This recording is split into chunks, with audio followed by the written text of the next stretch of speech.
नमस्कार, आप देख रहे हो नरवाना की न्यूज़ और मैं हूं आपके साथ वीरेंद्र शर्मा। नगर परिषद के चुनाव को लेकर आज बहुत सारे मुद्दे लेके घूम रहे हैं प्रत्याशी।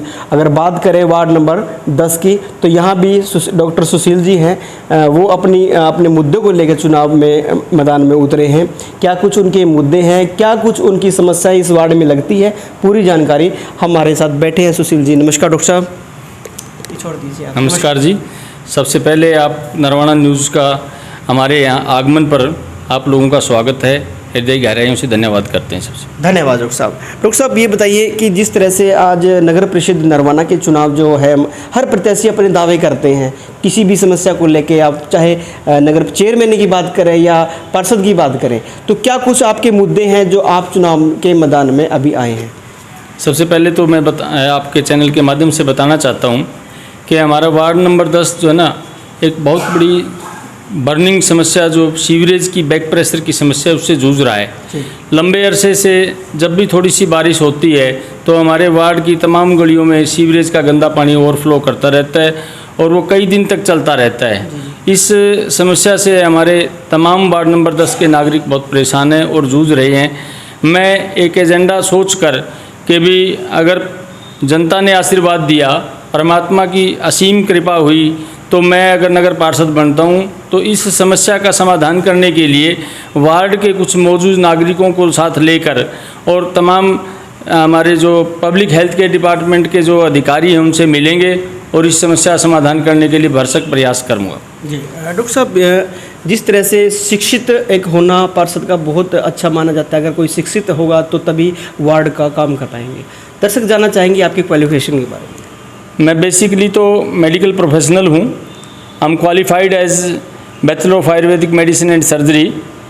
इसके अलावा मैंने लॉ के अंदर ग्रेजुएशन की हुई है और मैं पिछले अप्रोक्सीमेट 30 ईयर्स से लोगों की सेवा कर रहा हूँ, अपने प्रोफेशन के अंदर अपना कार्य कर रहा हूँ और मुझे इस प्रोफेशन से दिन रात कार्य करने की प्रेरणा मिली हुई है। और इसीलिए इसी बात को आगे रखते हुए भी जब हम 24 घंटे लोगों के लिए हाजिर रहते हैं तो हम जनता का जो सामाजिक समस्याएं हैं, जनता की जो प्रॉब्लम्स है, वे उनको भी साथ लग के सॉर्ट आउट करें। इस एजेंडे को, इस मिशन को लेकर मैं सामाजिक सेवा के लिए जो है ना इस फील्ड में आना चाहता हूँ। जी, समस्या की बात करें डॉक्टर साहब, क्या लगता है आपको आपके वार्ड की कौन कौन सी समस्या जो अधूरी पड़ी हुई है? हमारा वार्ड जो है छोटा सा वार्ड है, कोई बहुत बड़ा वार्ड नहीं है, लेकिन फिर भी इसकी तमाम जो गलियां हैं वो अव्यवस्थित हैं। नालियों की व्यवस्था नहीं है, घर के बरसाती पानी की ड्रेनेज नहीं है और सीवरेज की समस्या तो मैं आपको आते ही बता ही चुका हूँ। और दूसरी सबसे बड़ी समस्या ये है कि बहुत सारी गलियों में हमारा जो पानी है वो मिक्स होके आता है। सीवरेज का पानी, साफ़ पानी, पीने का पानी मिक्स हो आता है।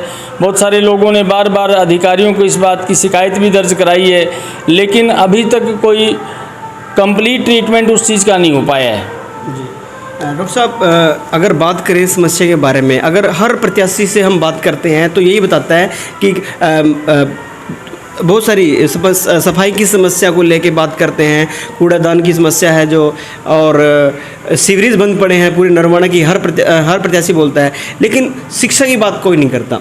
अगर आप शिक्षा की बात करें तो क्या कुछ कहना चाहेंगे? जैसे शिक्षित व्यक्ति अगर पार्षद बनता है तो आम जनता का फ़ायदा भी होने वाला है, क्या कुछ कहेंगे शिक्षा के बारे में?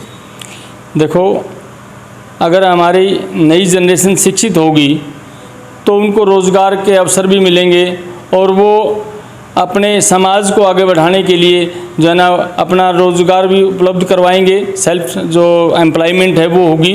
और दूसरी बात जो है ना, शिक्षा से हमारा दिमाग विकसित होता है और अगर शिक्षा नहीं है तो हमारी जो कॉलोनियाँ है, बैकवर्ड कॉलोनियाँ है, जहाँ पर अशिक्षा है, जहाँ पर शिक्षा के संसाधन नहीं है या उनके पास पढ़ने का माहौल नहीं है, तो बच्चे अशिक्षित रहते हैं और वो तमाम तरह की नशा है, तमाम तरह की सामाजिक जो बुराइयां हैं उनके अंदर वो संलिप्त हो जाते हैं, चोरी करना है और है। तो इसलिए मैं नरवाना न्यूज़ की टीम का स्वागत करता हूं कि भाई आप लोगों ने शिक्षा के इस एजेंडे को उठाया है और मैं इसका सम्मान करता हूं। जी, तो हम लास्ट में आते हैं, अगर हमारे चैनल के माध्यम से दर्शकों को क्या कुछ अपील करना चाहोगे? मैं नरवाना न्यूज़ के माध्यम से नरवाना शहर के तमाम नागरिकों को संदेश देना चाहता हूं कि मैं मूलतः नरवाना गांव का रहने वाला हूं और अभी मेरा स्थायी निवास जो है ना वार्ड नंबर 10 के अंदर है और मैं वार्ड नंबर 10 के मध्य में मेरा कार्यस्थल और निवास स्थान है। मैं लोगों को बताना चाहता हूं आपके माध्यम से कि मेरी जो उपलब्धता है, अवेलेबिलिटी है, वो 24 आवर्स की है, क्योंकि मेरा प्रोफेशन ऐसा है जिसमें मुझे रात को उठ के आके मरीज़ देखने का मौका मिलता है। इसी प्रकार से तो मैं ये चाहता हूं कि वे मेरे वार्ड के लोगों को अगर वो मुझे चुनते हैं, पार्षद चुनते हैं, तो उनको मुझे ढूंढने में कोई परेशानी नहीं होगी, क्योंकि मैं ऑन रोड बैठा हुआ हूँ। दूसरी बात यह है कि मैं इजीली अवेलेबल रहता हूँ। सबसे बड़ी बात यह है कि नगर पार्षद बनना मेरे लिए कोई बड़ी बात नहीं है, क्योंकि 2005 से 2010 का जो मेरा कार्यकाल रहा है बतौर नगर पार्षद, आप पता लगा सकते हैं कि जिस वार्ड से मैं निर्वाचित हुआ था, जनता द्वारा चुना गया था, उस वार्ड की तमाम गलियों को, तमाम नालियों को, उस वार्ड की स्ट्रीट लाइट्स का हमने बहुत बढ़िया व्यवस्थित तरीके से उन लोगों की समस्या का समाधान किया प्रशासन के साथ मिलकर। इस बार भी मैं आशा करता हूं कि अगर मुझे जनता ने आशीर्वाद दिया और परमात्मा की असीम कृपा हुई और मैं नगर पार्षद बनता हूं, तो मैं मेरे वार्ड की आवाज़ को नगर परिषद नरवाना में पुरजोर से उठाऊंगा, जिसका मुझे पहले से तजुर्बा है। दूसरी बात मैं कहना चाहता हूं आपके माध्यम से, वो ये है कि हमारा जो वार्ड है, इस बार ये वार्ड अनारक्षित वार्ड है। पूर्व में हमारे वार्ड से महिला पार्षद चुनी गई थी और सरकार की रोटेशन के मुताबिक हो सकता है आने वाले टाइम में भी महिला पार्षद ही चुनी जाए। तो मैं जनता से इस बात का स्पेशली निवेदन करता हूं कि भी इस बार यह वार्ड महिलाओं के लिए आरक्षित नहीं है, इसलिए मुझे बतौर पुरुष पार्षद चुनने का मौका दिया जाए, क्योंकि पुरुष पार्षद महिला पार्षद से ज़्यादा काम करने की एफिकेसी रखता है। वो पंचायतों में झगड़ों को निपटारा करने के लिए जा सकता है, वो कोर्ट में, तहसील में, वो अधिकारियों के पास जो है अपनी बात रखने के लिए पुरजोर से अपनी आवाज़ को बुलंद कर सकता है। तो इसलिए मैं जनता से पुनः निवेदन करता हूँ, अपील करता हूँ कि भाई इस बार मुझे मेरी शिक्षा को देखकर, मेरे व्यवसाय को देखकर और मेरे सामाजिक संबंधों को देखकर भी लोग मुझे चुनेंगे। मैं इस बात का पूरा भरोसा है कि जनता मुझे आशीर्वाद देगी। और मैं आज आपके माध्यम से ये बताना चाहता हूँ कि अगर ऐसा होता है, मुझे नगर पार्षद अगर चुना जाता है, तो मैं जनता के बीच में रहूँगा और अपनी पुरजोर से सेवा करूँगा, ऐसा मेरा। डॉक्टर साहब, एक और बात हम बीच में ले लेते हैं। भगवान, डॉक्टर को भगवान का दर्जा देते हैं, क्या कुछ कहूँगे? जैसे कि आप एक डॉक्टर भी हो, आम जनता को और डॉक्टर लाइन में क्या संदेश देना चाहोगे? मैं संदेश ये देना चाहता हूँ, चाहे वो मेडिकल प्रोफेशन है या सामाजिक सेवा है, उसके अंदर हर फील्ड के अंदर, हर प्रोफेशन के अंदर मेहनत की ज़रूरत होती है। जैसा कि मेरा एक लोगो भी है, उद्यमेन ही सिद्ध्यन्ति कार्याणि वा मनोर्थ है, नहीं सुप्तस्य सिंहस्य प्रविशन्ति मुखे मृगा।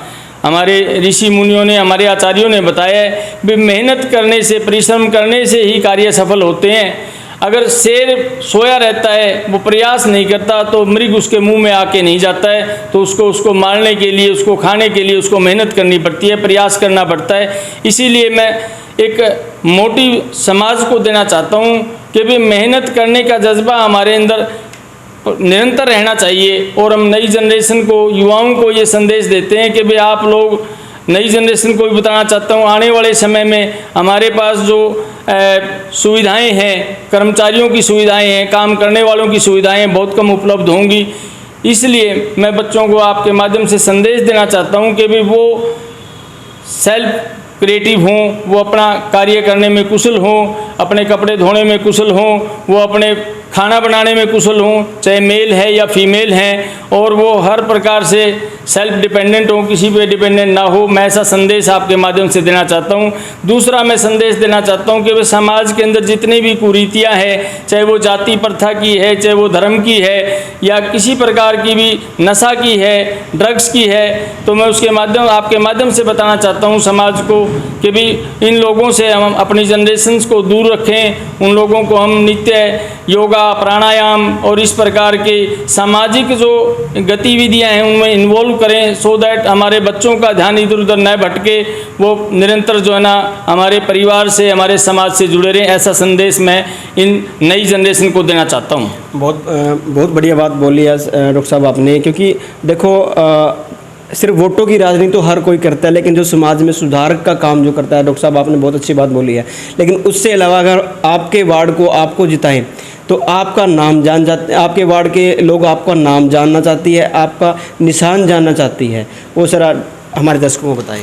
मैं मेरे वार्ड के तमाम माताओं, बहनों, बुज़ुर्गों, नौजवान साथियों को आज नरवाना न्यूज़ के माध्यम से बताना चाहता हूँ कि भी आप लोगों के सहयोग से, आप लोगों के प्रेम से, आप लोगों के आशीर्वाद से मुझे चुनाव के अंदर मैं खड़ा हूँ और मेरा चुनाव चिन्ह जो है ना वो हवाई जहाज़ है कि भी आने वाले 19 तारीख को हमारा नगर परिषद का चुनाव होगा। उसके अंदर 2 तरह के वोट डाले जाएंगे। एक वोट जो है ना चेयरपर्सन के लिए डाला जाएगा और एक वोट नगर पार्षद के लिए डाला जाएगा। मैं तमाम वार्ड 10 के नागरिकों से अनुरोध करता हूं, अपील करता हूं कि भी इस बार हवाई जहाज़ के सामने का बटन दबाकर 19 तारीख को मुझे आशीर्वाद दें, मुझे प्रेम दें और मुझे स्नेह दें, और मैं वक्त की हर कसौटी पर नगर पार्षद बनने के बाद खरा उतरूंगा। ऐसा मैं आपको विश्वास दिलाता हूं नरवाना न्यूज़ के माध्यम से। बहुत बहुत धन्यवाद डॉक्टर साहब। तो ये थे हमारे पास डॉक्टर सुशील कौशिक जी हैं, वार्ड नंबर 10 से। हवाई जहाज़ का इनका चुनाव निशान है। तो इनकी बहुत ही अच्छी बात, जो जागरूकता अभियान की बात इन्होंने बोली है। लेकिन हम आपसे विदा लेते हैं, हम फिर हाजिर होंगे किसी समस्या या मुद्दों के लिए। तब तक के लिए नमस्कार, जय हिंद, जय जवान, जय किसान।